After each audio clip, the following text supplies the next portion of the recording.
Hello बच्चों, the question says can you calculate density of earth from Newton's law of gravitation. तो question में पूछा गया है कि क्या कैलकुलेट कर सकते हैं आप density of earth from Newton's law of gravitation. तो इस क्वेश्चन के लिए हमारा की कॉन्सेप्ट यूज हो रहा है, that is acceleration due to gravity. Acceleration due to gravity. तो हम जानते हैं कि न्यूटन्स लॉ ऑफ ग्रेविटेशन देता है F is equal to G m1 m2 upon are square, and according to acceleration due to gravity the value of G is G M upon are square.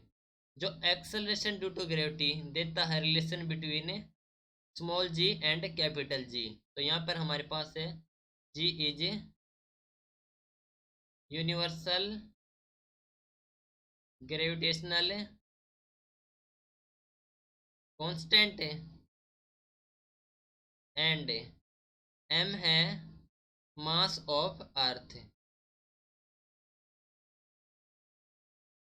And r is radius of earth.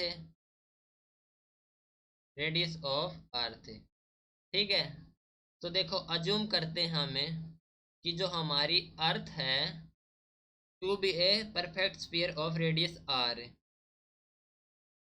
Assume earth be a perfect sphere of radius r।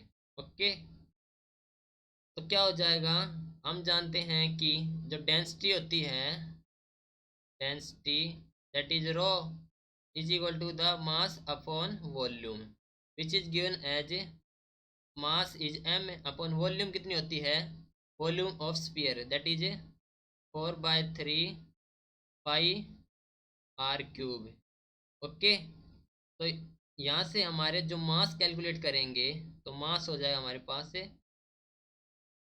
4/3 pi r cube into density rho. Okay, तो हम जानते हैं कि G is equal to G M upon are square. तो G is equal to G M upon are square that is given as G upon are square into value of m। Value of m हमारे पास 4/3 pi r cube into rho. Okay, तो हमें calculate करना है density of अर्थ।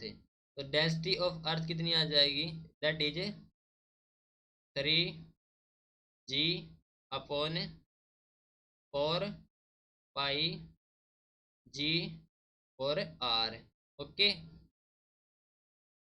ये हो जाएगी हमारे पास, that is the density. Put करेंगे हम value of g, capital G और r और कैलकुलेट कर लेंगे डेंसिटी ऑफ अर्थ। तो हमारा आंसर हो जाएगा yes, we can calculate density of earth from Newton's law of gravitation, right. Hope you understood it well. Best of luck, thank you.